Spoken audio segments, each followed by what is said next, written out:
Hi, everybody. Welcome back to another episode of the Lifeline Podcast. We have Lakeisha and Vivian from Best Friends Animal Society Houston chapter. Thank you guys for making the drive, being here. We'll just jump right into it. For people who may not be I'm already jumping to the wrong question. Here we go. Can you tell us a little bit about your background in animal welfare and why you guys ended up at Best Friends? Yeah. Sure. I'll go first. So I was one of those that went to A&M, did animal science, thought I was going to be a veterinarian, cool things. Didn't happen that way. So after I got my bachelor's, moved back to Houston and started working with a few shelters, and I've been with a couple of rescues. My most recent role before I started with Best Friends was with a municipal shelter here in League City. And I was there for almost 5 years, and then went Wow. with Best Friends. Okay. Yeah. Yeah. What about you? No, we have a pretty similar background. I also went to school for animal science with a focus Okay. on pre-veterinary medicine. And then right after college, I started working as a vet tech in a few rescues and shelters too. And then I did some community outreach, and that was kind of what drew me to Best Friends in the first place. Is that like community center, working together to better the lives of animals in Yeah. shelters. So yeah.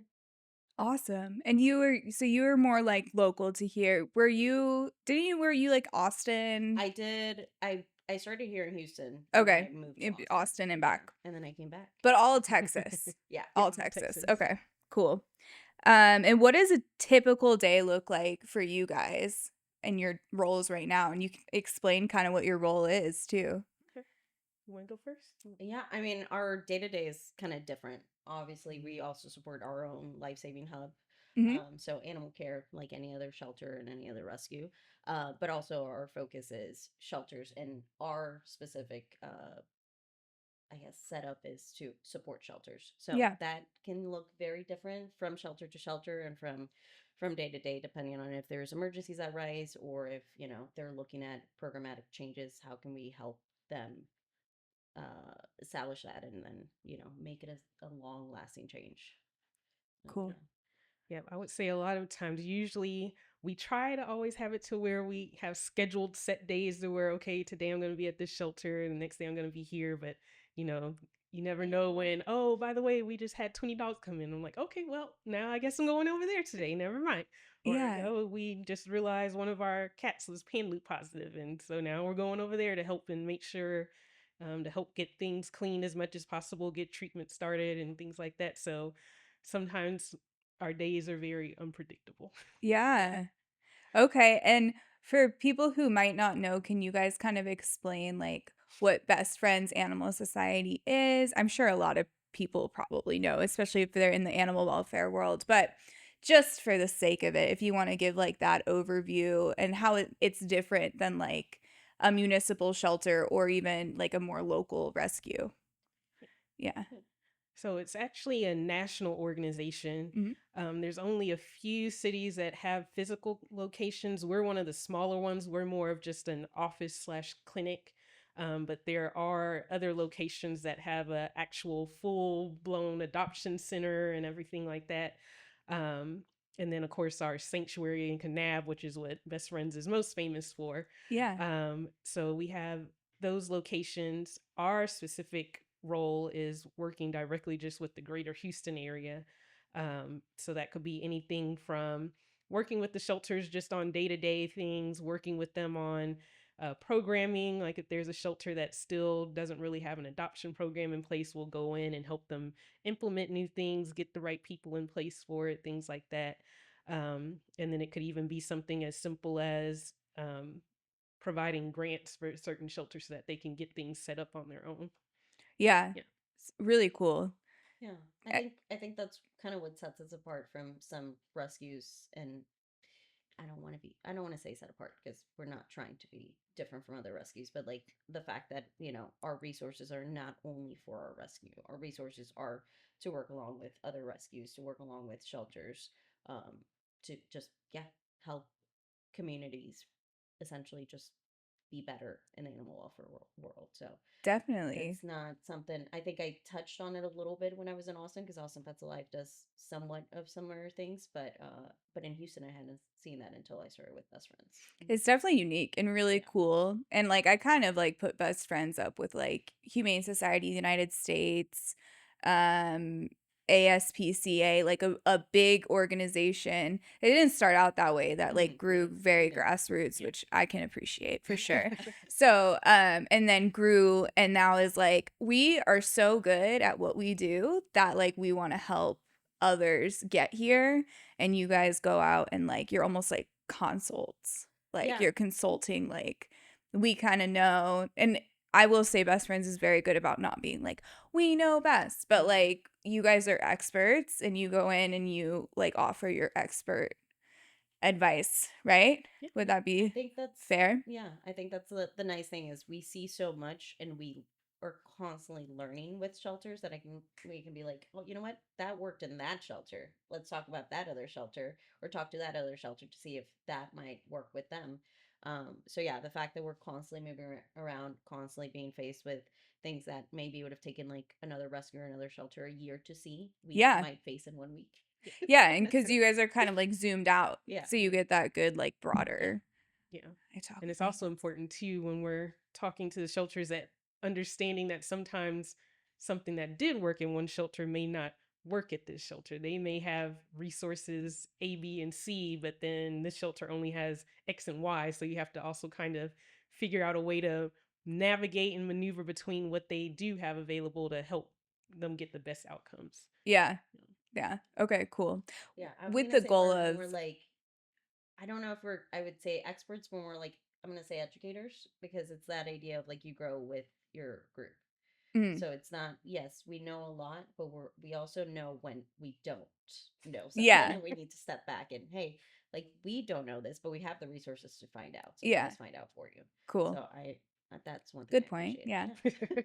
And that's what I say. I think that it's, like my experience with Best Friends has been very like they're very good at, y'all are very good at like not being super over imposing, Yeah. which unfortunately I think sometimes people think big organizations just are by just the point of being a big organization. But I will personally say that I have never seen it that way. It's always like much more of a collaborative, Yeah.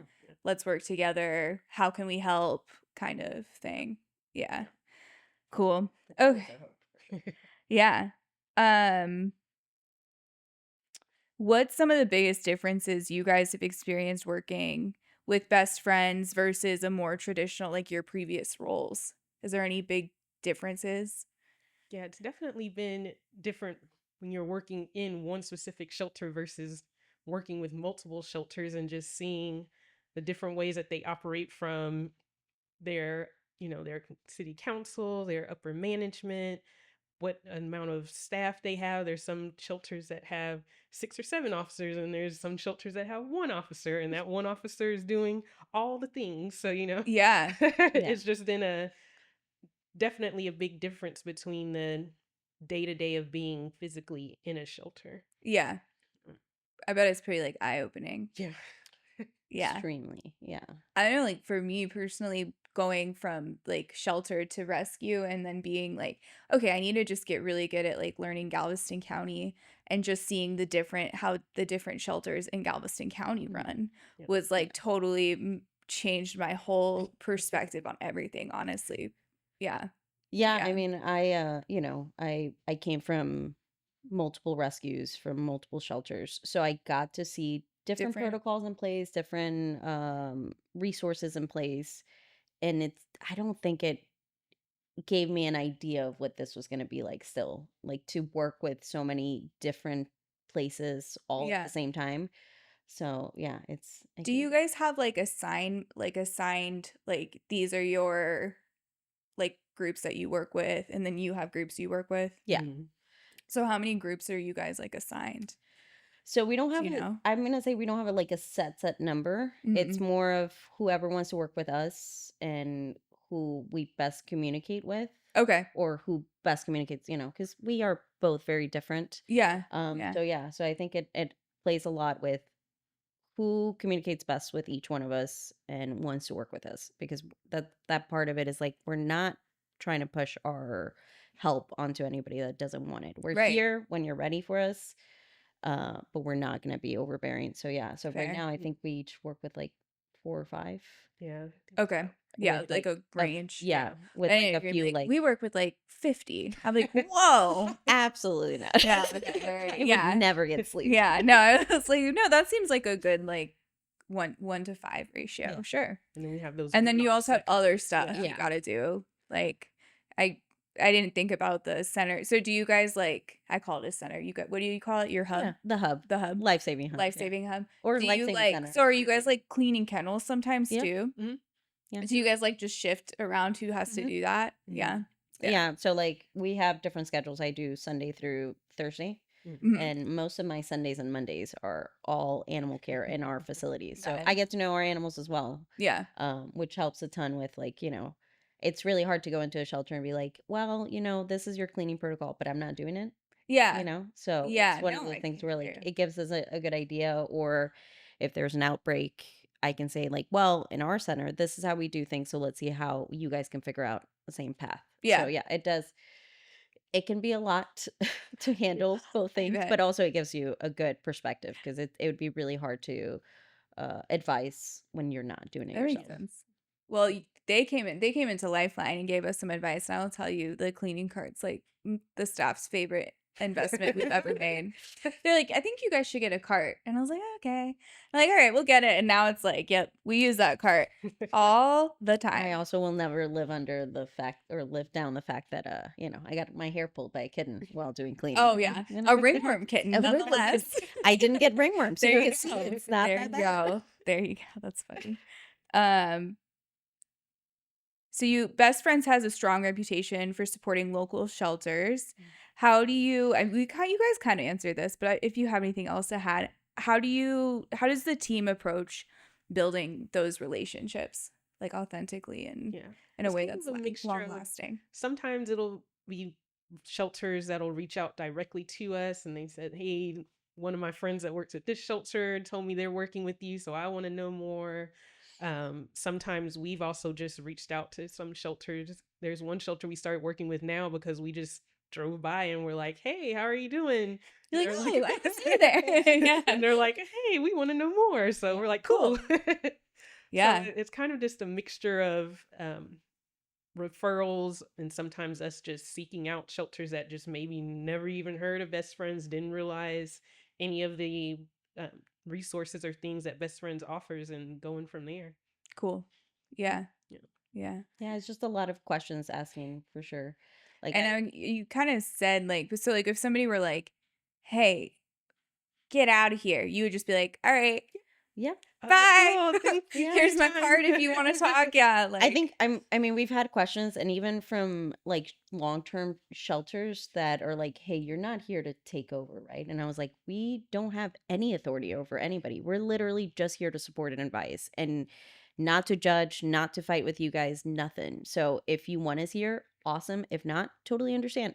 We're here whenever you need us. So it really is just one of those things. Like, I get that it's scary to have somebody come in and give you feedback, but it's like constructive feedback and not, yeah. and nothing else. And you take what you take from us, and then you leave what doesn't work for you, and that's okay. Mm, So yeah, so we kind of try to go about it that way. cool.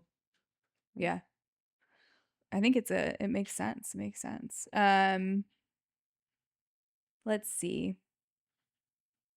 You guys answered that already. This is a good one. Can you share an example of a time when your team really helped a shelter through a situation that was really challenging? Yeah. You want to go first? I mean, the first one that comes to mind is just the shelter that you're now currently working more with. They pretty much didn't have anything in place. It was just they would bring the animals in and then they hoped that a rescue or somebody came and got them, and that was kind of it. And so she really pushed really hard on helping them get adoptions started. At one point, they were terrified of doing adoptions, and now they've been very open on wanting to do events. They're really excited about it anytime that we bring up doing events with them. We started working on them with the vaccine protocols, things like that. So little things that we think is just normal for every shelter, and some Yeah. shelters that's not Still don't something have that. they Yeah. don't have the resources for it. Their city doesn't push for it, so they're like, Yeah. what do we do? Yeah. That makes So, sense. Yeah, so their life rate has gone from yeah. like 20 to 30% to right now they just hit another 90 something Whoa. for the month Whoa. because they're working with partners, they're working with the community, they're getting adopters, Yeah, that's a things that huge jump. before they were trying to do but they didn't have the idea of how to do it or the resources of how to do it. Yeah. And now their city's kind of backing them up more, Mhm. which I get,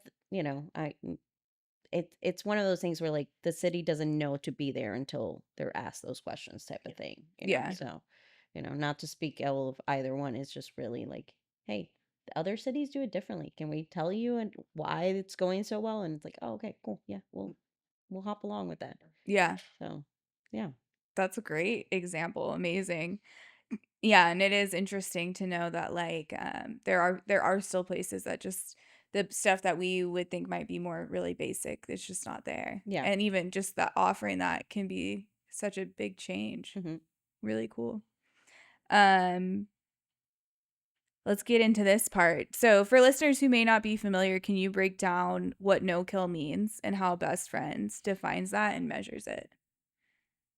Yeah. You wanna go first? No, I don't. You're like, "Ooh, I know I do, but I don't want to say it wrong because It's it's so such hard. a hot topic, Yeah. right? Yeah. I mean, anybody that does know about no kill, usually the first thing that comes to mind is the 90%, Yeah. or even some people think it's 100%. I've heard some people that think that no kill means you're going to save 100% of every single animal that comes into your center, and that's just not true. Yeah.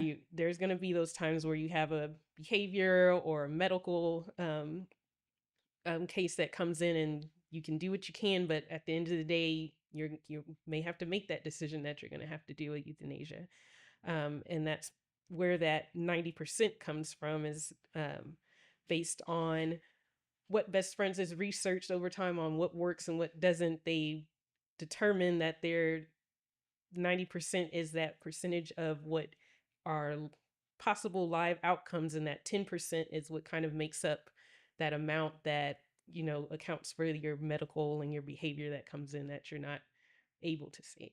Yeah. Yeah. The idea is to just have programmatic changes that give a chance to all those animals that can make it out back into the community, whether that is owner returns, community outreach, or adoptions, um, and then understanding that yes, part of shelter work, as much as we don't like it, euthanasia is going to happen, and Mhm. euthanasia is this wonderful thing that we can do for animals, right, when they are suffering and when they are not living in humane conditions. So it's not about shying away from that. It's about knowing that you have done everything you can for that animal. And at the end of the day, there's going to be some that, you know, are just irreparably medically gone and you need to give them that uh, ending. And then those that are not safe to put back into the community, and that's okay too. You can also give them a good ending, Mm. but everybody else gets a chance. Yeah. And either way, they all get a chance.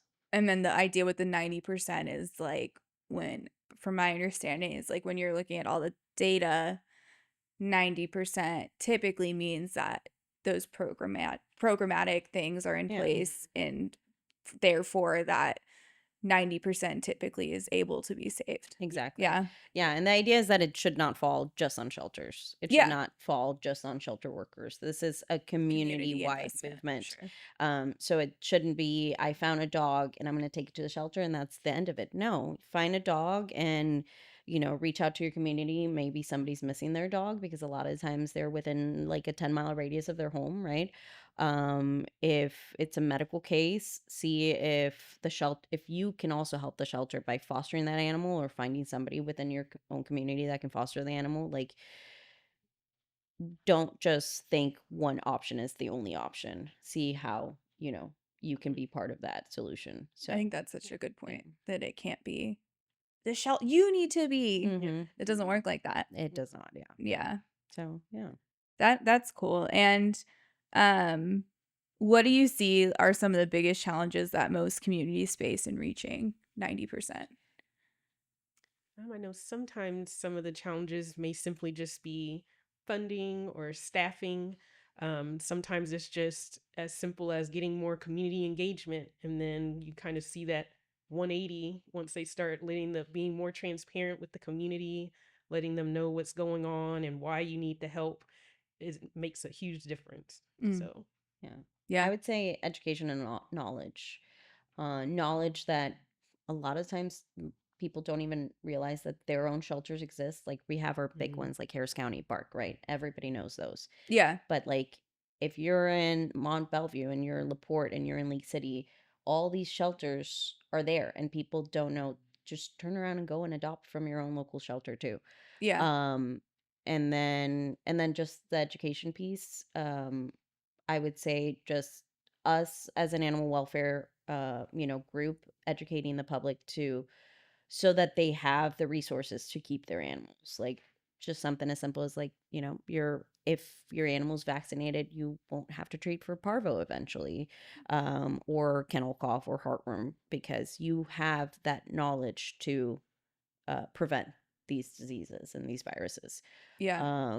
Or I was also a teacher for a while, and one of the things that I realized, and like this came from parents and students, is the that basic animal care is not basic knowledge. It's basic knowledge to us because this is our job, but like finding out that hey, dogs can have heat strokes or they can get hypothermia, and these are the things to prevent that. Yeah. They're not trying to be mean; they just didn't know. Yeah. And we have to be empathetic enough to give that information out without judgment because that's not their everyday life, and they're trying to do their best for the animals, and we just have to give that information out. So Most people love their animals. yeah, They just exactly. need to know what to do. Yeah. What do you think, why do you think people are so scared of no kill? Or some people, not everyone. I think sometimes it's just the words itself, no kill. So you're automatically assuming if you don't have that distinction that you're no kill, that means I'm killing. And that can be really offensive to a lot of people because they are working hard, they are trying to do the work. They just may have certain barriers in place that are keeping them from getting to that distinction. So I think that sometimes just hearing that word automatically hurts. Right. Yeah. Well, and it's supposed to invoke some sort of emotion. That's why I took to start a movement. But Yeah. I could see that it can be a double-edged sword kind of on accident. Yeah. Yeah, and I think Yeah, I the didn't think the about it other like that. piece of that is the fear that once you get that no kill plaque, you have such a high barrier to hit, but it's like no, it's you and the community. It's not just you as the shelter. It's not just, like it'll get easier if we're all doing the work over it's just on you. So Yeah. I think it's just that living up to that, and then the misconception of no kill means no euthanasia, which again, Right. that's And not it's probably some of those keyboard warriors who don't really know what they're talking about. exactly. So And yeah, they I think throw that and they're like, yeah. you're not even, that's no. Yeah, exactly. I think that's one of those things where it's like that shelter killed that animal, but did they give it every chance it could before they had to humanely euthanize? And that's okay. That's part of no kill is Yeah. like ensuring that everything is living a humane existence, and if not, then they are having a humane death. Yeah. But, it's yeah. I think like you guys were saying, the transparency key and how like that can help transfer, like push, or not push, but like the transparency I see is a really big part of getting to the 90%. Mhm. And yeah, like exactly what you said, like this animal was put down because XYZ and we didn't have XYZ, and if you could provide XYZ in the future, that would be great. Exactly. Yeah. Like then we wouldn't have to do that. But and also like, because I think a lot about this, because I'm like, why are people so like, why does it evoke such emotion in some people? And I think also just like societal, it's a change. We didn't used to be able to save animals, and I could see that being a hard thing to like wrap your brain around, especially if you've been in this for a long time. And like you said, the word can sometimes, it can sound kind of harsh. So then you're like, I can't imagine if I was like 70 years old and maybe there's a lot of animals that when I was in a leadership role lost their life, and now there would be resources that I could save them with. I feel like that would be a hard mental thing to like. Yeah, like what wasn't I doing before, you know? And I think that's why we have to be like really gentle with Yeah. people like that. Like, I'm sorry that you had to do that. And like, that's, I can't imagine. Like, you probably didn't have any other thing to do, you know? And that's so hard.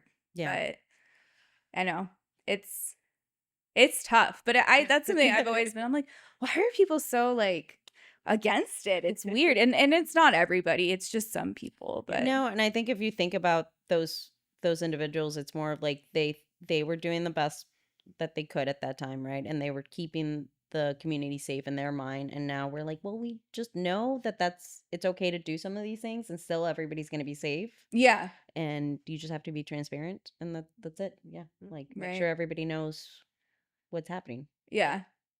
When I got bit by a dog really bad like 2 years ago, and my like little brain, you know, it's like, couldn't even open a door. My hand swelled up so Ugh. bad. So I'm on here like, let me learn about rabies, because I just was like bored. But it actually was so mind opening. It like just opened my mind. So I was like, this actually wasn't that long ago. Like, this is like the 1900s. Like, that's not even 100 years ago that like our society was dealing with a rabies outbreak. So it's, yeah, like exactly like you said, it's like, I think we went from like, oh, we really have to keep people safe. And now it's like, okay, well, you can still adopt out, do open adoptions to your community, and it still be safe. Exactly. Yeah. So anyway, okay, we'll move on. But what do you think makes Best Friends' approach to achieving no-kill different than some other organizations? I think it kind of goes back to the whole collaborative piece, because it's not just collaborating with the shelter, with the rescue, is getting also those shelters and rescues to join up together, working with the communities to also get them to match up with the shelter. We have a lot of, you know, too, firsthand that we do have a lot of partnerships where we have another shelter, another rescue that's kind of a mentor to another shelter or rescue. So a lot of that working together, I think, is what helps makes us stand out a little bit more than. I agree. Collaborative. Very collaborative and non-pushy. Like, I really want to push that. Like, because there's been times, like, not even y'all, but there's been times, like, I've been upset with, I'm not even going into it, with certain things. And I'm like, can you just, like, I don't think I ever actually asked this, but I'm like, why wouldn't they just, like, smush them? And, like, y'all don't do it. You don't do that. And I could see why. Like, from a big strategic point of view. But then I'm like, well, that actually makes them really safe. Like, I think that's actually a really good part about Best Friends, is how like you guys don't do that. You're not gonna like go like, let me just blow this shelter up in the news or something. No, because it's not effective. I think I used the word push when I was talking about the shelter that you helped get their adoption started, but it wasn't push like in like, yeah, you need to do it. But it was more, she was just like, hey, you want to do adoption? And they're like, I don't know. She's like, okay, it's fine. How about I take this one dog today and we're just gonna go over here and we'll do a little mini event. Yeah. And they're like, oh, okay, we can do that. And we're gonna be there. There's a lot of fear in it. I think, of just being like not wanting to do the wrong thing, or I think that's new things are scary too. I think that's the biggest thing. And gosh, the amount of times that even our supervisors, like, we go with no judgment. I'm like, you're right.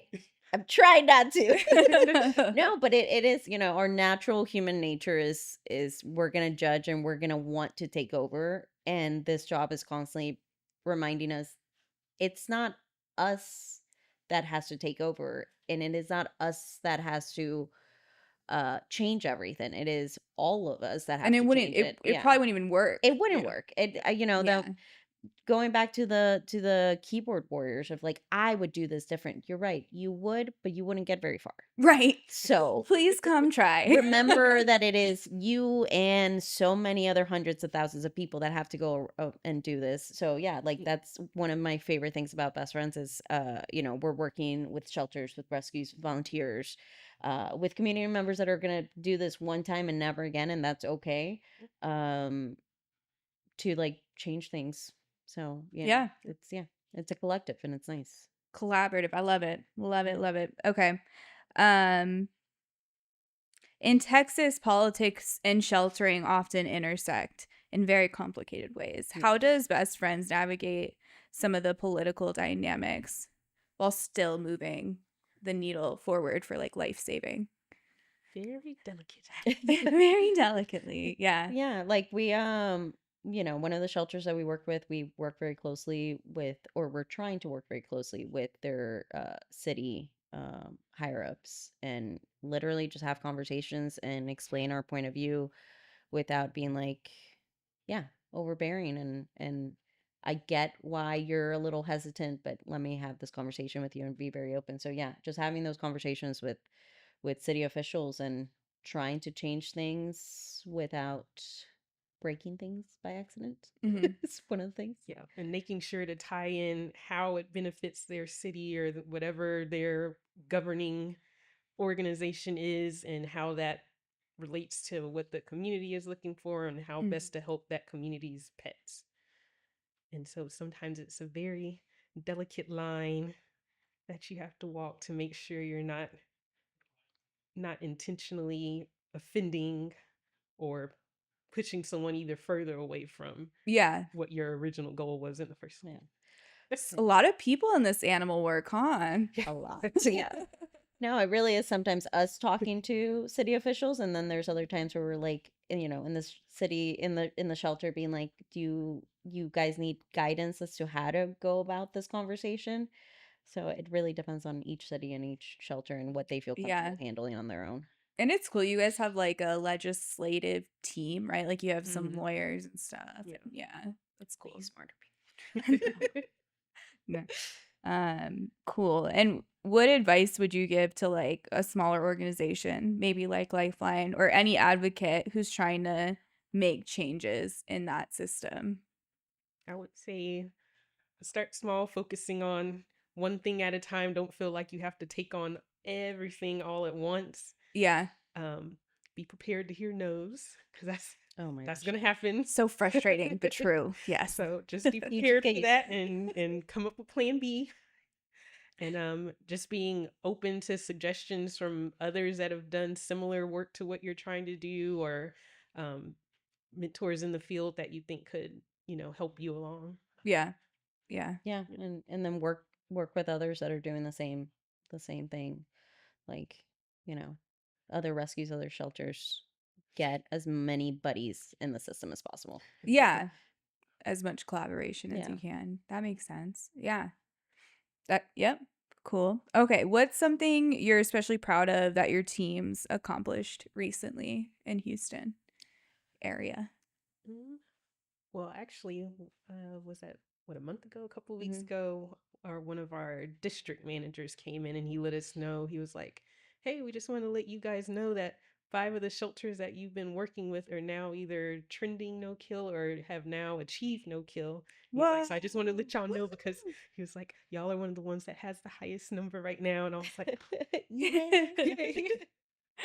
So that was pretty cool. And again, I felt excited about it, but at the same time I was like, I didn't do anything special. All I did was go in and talk to people, really, is what all I did, and building those relationships and that trust. So Yeah. so That day, I mean, what you do every day is like what that's at the end what matters. Yeah. Yeah. Yeah, for me, I'm one case at a time type of person. So, like recently working with another rescue, we were able to get 6 dogs that were at risk now safe and onto, a potential to be, not a potential, they're going to get adopted eventually. These amazing dogs. And then just we've been able to help community members keep their animals through shelters. So the shelters and us are collaborating to ensure that they have resources to help their community members, whether that is another shelter got in a Rottweiler with what was it hip issues and no an ACL tear, and they were going to euthanize, and the shelter reached out to us. I reached out to our rescue as well as another rescue, and that dog got the two surgeries that she needed that were not going to be doable for the owner to do on her own, and yeah, she's back home and she's healing and she's doing well. So those are the things Amazing. that I'm like, those are all the cases that collectively make a huge difference. Yeah, definitely cool. Y'all's mobile adoption thing is Oh. super cool too. Blinding animals. Whoa. I was like, It is us. It's nice. It's hard to miss. Yeah, it had a rough start because it was donated to us last year. And we Okay. finally got it Oh in. my Everybody gosh. was all excited about it. And then the derecho storm came in, smashed a big tree right on top of it. no, that's terrible. Before we could ever use it. Yeah. Ugh. So it went back into the shop and got repaired. You're like, welcome to Yeah. Houston. Yeah. And then finally got wrapped. And then we had a couple of organizations that reached out and said they wanted to borrow it, and they borrowed it for some of their adoption events. And then we've taken it out on quite a few adoption events. Yeah. Now. We have hit the ground running with them. I Yeah. don't know how many adoptions have occurred because of it, but definitely it's eye catching and it's awesome. Like I make fun of it because it is orange and bright, but And it's great. definitely been really great for some of the shelters again that don't really have all those resources, so they're having to take a bunch of crates and set them up, and they can only hold so many in their trucks that they have. So also being able to bring that van for them allows them to be able to easily transport the animals to wherever they're having their adoption event, and then they can hold more animals than what they would have been able to bring if they were just lugging crates and everything. So, Yeah. And not Really to mention cool. we're in Texas, so things get hot. Yeah. Is it like So AC? It has AC. Yeah. So you see like we're out there like and the dogs are just You're like, can I sit in your crate, please? yeah. So it also is amazing to show the animals in the way that they are just calm and Yeah. and comfortable and just Really cool to be able to like show up. Like, I mean, you guys were you like at like a Walmart or like maybe not Yeah. Walmart. Was it a Walmart? It was a Walmart. Yeah. No, I think that's brilliant. Yeah. So It was cool. awesome. It We was had a a brand new great amount of Walmart that adoptions. opened. They just opened a couple of weeks before we had the event there, and so they wanted to do a big Yeah. Yeah. big Some thing. Yeah. just getting people. Yeah. Yeah. But That's no, cool. we got a lot of adoptions from that and successful adoptions that we've been able to follow up, and everybody's doing great at home and Awesome. Yeah. so yeah. Cool. Do you think we could, as like a collective Houston community, we could be doing more local adoptions? For sure. Like, is there, you think so? I think Like, there's always room to do. because sometimes it feels like you're like, is there really people there to adopt? There is They're there. 100%. Yeah. Okay. I think opening up our doors for open adoptions is huge, and that goes to shelters and rescues because we turn away so many potential adopters.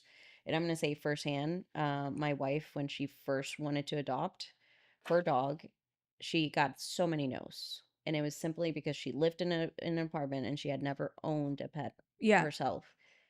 Our dog has UTI issues. We have spent thousands of dollars on that girl. That Mhm. girl is spoiled as heck.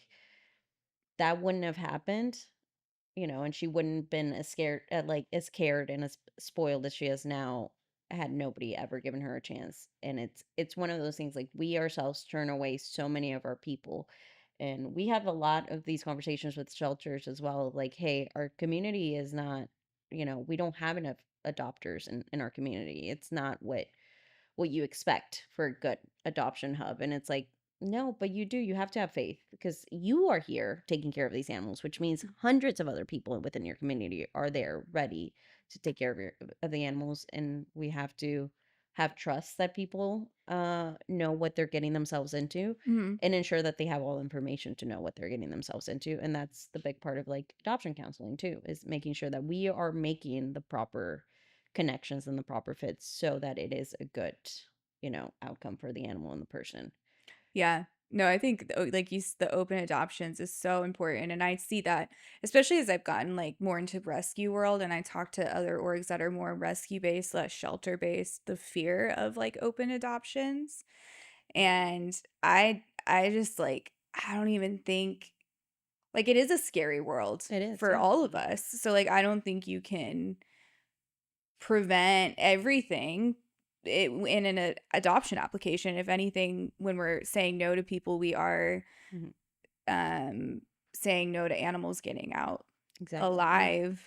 So it's scary, but like you said, most people, if they're gonna come and give you their driver's license and you're gonna send them home with a pet that has a microchip in it, Yeah. and you're saying like if there's a problem, bring them back here. I think that's Like, the big thing, is also making sure that there is a fallback if needed, like Yeah. to take back the animals. Because I've had this conversation with my coworkers where I'm like, I'm not sure about that. Like, I nursed this animal back to health and I put I my think heart I into think all this, of right? us, yeah. And I There's have to, sometimes like yeah. I don't know. Maybe I should have kept this dog, but I Yeah, can't. I can't, right? I can't keep you I think can't. most people assume that I have like 60 animals in my house. I don't. I only have Yeah, 3. The yeah, rest are fosters that come and go, but I can't keep every animal, and then I let it go. And I'm not going to lie, I'm one of those helicopter fosters that have my number, and if you want to call me, you can. If you have any yeah. questions, you can. And a lot of the times, like, I just had one of my first fosters was adopted 9 years ago, and what, 3 days ago, her adopter sent me a picture Mhm. of her being all gray faced and beautiful, and and it's like, I wouldn't get that experience if I hadn't taken a chance on this person and trusted that they were gonna do what they thought was best for this animal. And Right. if it didn't work out, guess what? I'm here to be a safe landing place. And every shelter and rescue should have that in mind, of like, if you want to make sure they're going to a right home, do an adoption counseling, and then make sure that they have somewhere to come back to if it isn't a good fit. And do not shame people for it not being a good fit, Yeah, because I couldn't agree more with I that. think that's the best thing, is that they're I like, think hey, that's it's how not a you good fit. Go. provide the most safety, Mhm. honestly. It's not in screening people for Yeah. random stuff. Like you said, like a young person, like I the same way. I got my dog. Man, I didn't know what I was doing in my life, but that dog went to the vet when he needed to go to the vet, Exactly. and we're pals and he's my best friend still, Yeah. but we made it. um yeah, no, for sure. And like what was I gonna say? Also, like this idea that they'd be like, "Oh, that person shouldn't own a pet," and I'm like, you don't even get to. It won't doesn't matter what you say. Like they're gonna get a pet. It's almost Exactly. like One way or another, they're gonna get it. everybody can have kids. Like Yeah. it's the same. I mean, obviously you can't have an animal, but like it's that same like fundamental right almost of like anybody can own an animal. So Yeah.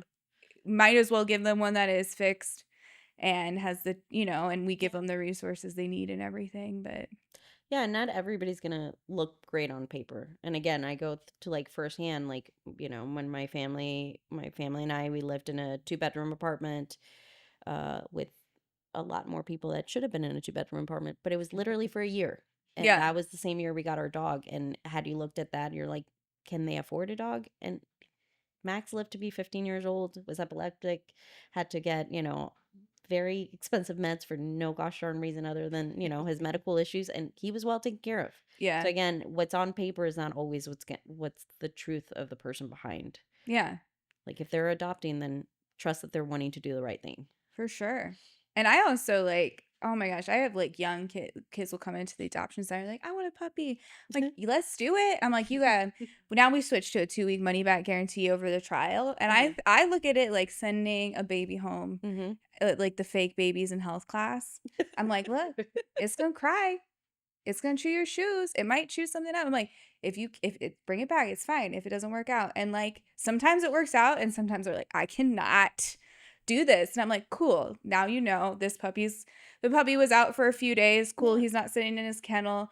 This person now knows that like maybe a puppy's not. Maybe they can't right now. Yeah. So, but if I'm like, absolutely not, you can't take it.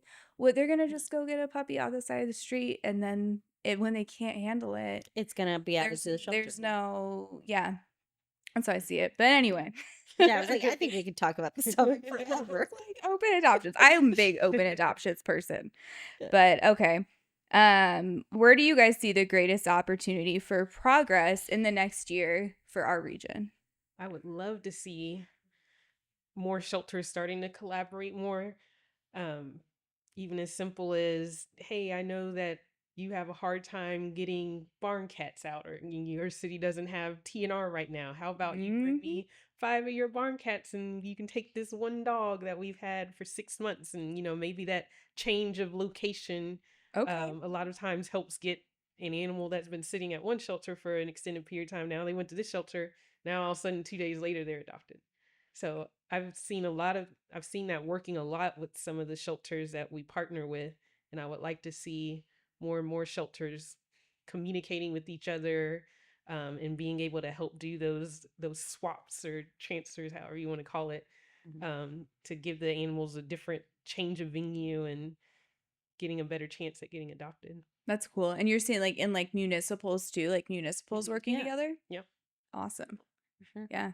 So I feel like that also, they kind of hold each other accountable. Like, hey, I'm giving you my dog. Do what you can to get it adopted. Right? So Yeah. that helps out a ton. Yeah. And then community outreach. I think that that's going to be a big thing that we can see growth in this next year, is shelters working with their community to, push spay and neuter, to push vaccines, and just to push programs that help animals stay with their owners. Yeah. I love that. I was doing our resources page on our website and I was like, where are all the pet food banks in our community? And we have like 7 or 8 now. Mm-hmm. And I think that's really cool. And I they're know we growing. have one, like it's not like super stocked, but we have like quite a few community members who have come to rely on that. And it's great. I'm Yeah. like, I would rather give somebody a bag of food every couple weeks for them to keep their animal. That should not be a reason. Exactly. I mean, So it's cool to see we more are of going to them. need help sometimes as humans, and that's totally fine. And Yeah. and if we're going to talk about it in like a factual, like non-emotional thing, you know what? Cost efficient, way more cost efficient to give a bag of food over housing an animal and trying For to find 3 months. resources. Yeah. Right. Yeah. Yeah. It was cool. And then how can rescues, shelters, or even individual advocates plug into Best Friends? I mean, shelters can partner with Best Friends through our Network Partners program, through a lot of the webinars and things that we do, our conferences. Those are all different ways that they can get plugged into what we do. They can get plugged into what other shelters are doing. The community can always sign up as volunteers. There's a huge myriad things that they can volunteer for that's not necessarily in the center. They could go off to helping with big adoption events that are going on. When we did the emergency response, there are volunteers that could respond to that. There's just a lot of different opportunities for volunteering and getting involved. On the individual Yeah. level. Okay. Yeah, and we're all over Houston. I mean, our volunteers literally come from all the way from, like, let's say Aggieland, Navasota, all the way down to, Galveston Island. So it's kind of a nice thing of like, when we're in your area, come in and help out, and that's doesn't have to be all the time. It can be like once a year if you so desire, and that's okay. Cool. Yeah. This is one that was on there, but what would you say, like, because you guys, we're all like professional animal savers, right? How do you do this as your career? Like, how, if somebody was interested in, like, this is what they would want to do, what kind of things would you recommend they do to get into this type of role?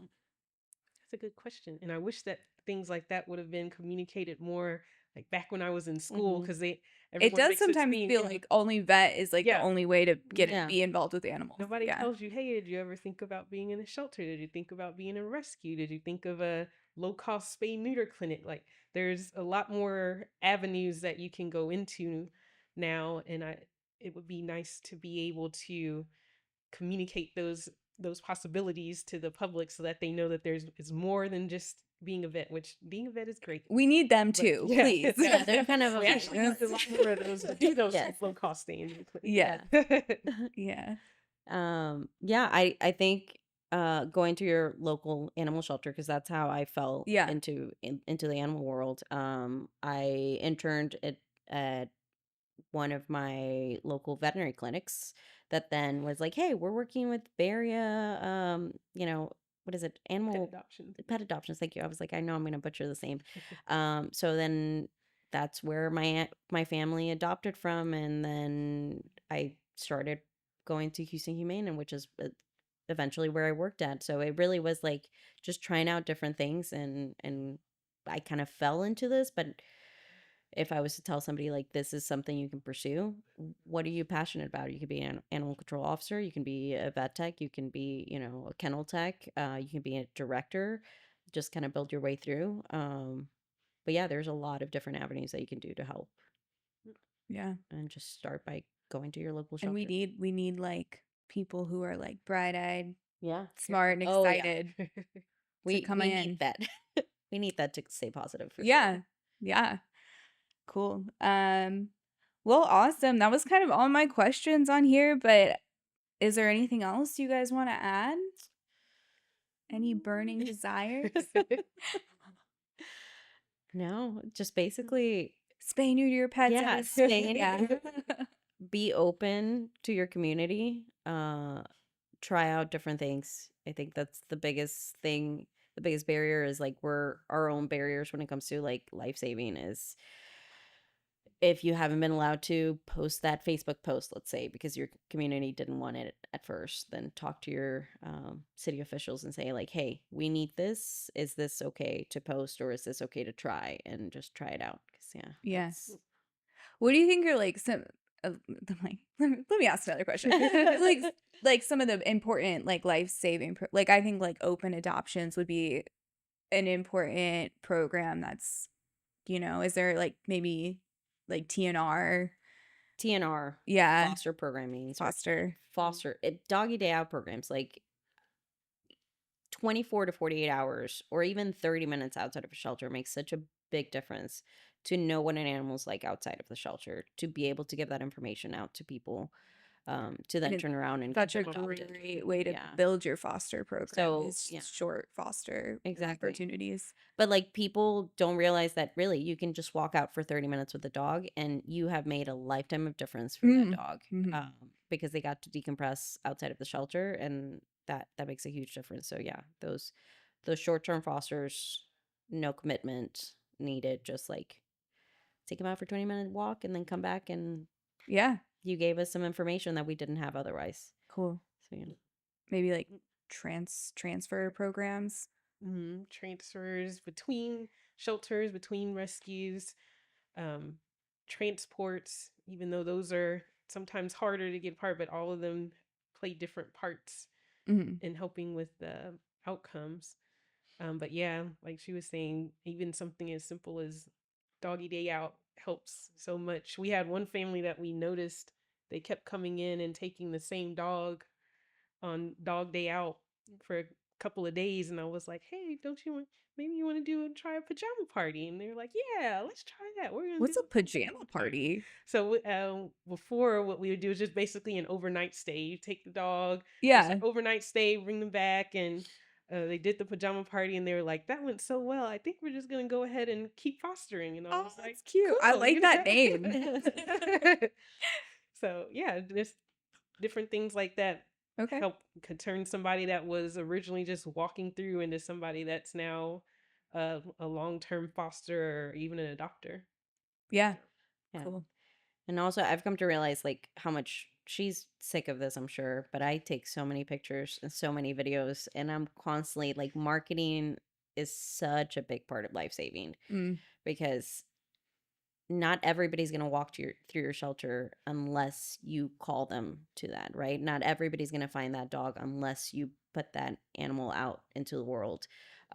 So yeah, so putting Marketing. a good social media marketing page, a website that is easy for people to look through at your animals. Yeah, Okay. that makes a huge difference. That is literally life-saving, even though I know Yeah, you're sick of me I'm being terrible like, at pictures, because I'm like, I guess. picture this off-center picture, and that's, you can't really see a dog. like, She's Keisha, your picking finger's on there. That's funny. But yeah, I would add like one thing that I'm looking at now is I think customer service, 100%.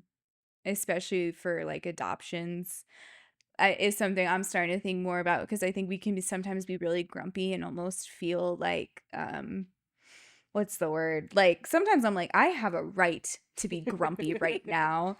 It does not matter. It doesn't matter. Yeah. Like if a person comes in, if I want more animals get adopted, then we have to have good customer service. No, I mean, we're going against breeders essentially that are marketing their animals, that are being super easy to find, Driving them to people's house sometimes. yeah, like that are making it so easy for people to get an animal. And we're over here like, ugh, nobody wants our dogs. But then they come in and we're like, Yeah. how can I help you? We've got Let too me many not closing. answer the Yeah, phone. Let me not exactly. respond to the emails. So yeah, you're right. Customer service is huge. And Yeah. and I anytime I get the whole like, oh, it's just heartbreaking to see them. I'm like, why? No, don't be sad. You're Yeah. seeing them. That's amazing. Yeah. You get to share their Changing that. information. Yeah. Yeah. Like, so changing that aspect of like, shelters are not sad. Shelters are not, these horrific places. No. The brick and mortars that we have nowadays are all changing to be much more welcoming. Absolutely. We have to change as animal welfare workers to be much more welcoming and change that idea of like everything that comes through our doors are not broken. There's nothing wrong with animals in shelters. Yeah. They just need a home. That's it. That's the only difference between them and bred dogs is they need a home. Absolutely. And sometimes they look really cute. Like Texas City, some of the Texas City dogs, I'm like, why do you look like that? You're adorable though. I mean, nobody's gonna find that at a breeder. No, exactly. They're all unique. I'm like, this is Texas City street dog. Yeah. That's what breed this is. Okay, cool. Well, thank you guys for driving down here and being on here, and also being open to like even talking in a sitting like this. I think it speaks a lot, not only about you guys, but your organization allowing you to do stuff like this is cool. There's nothing to hide, obviously, right? So thank you. You're And welcome. thanks for listening, everyone. We'll see you later. Bye. Bye.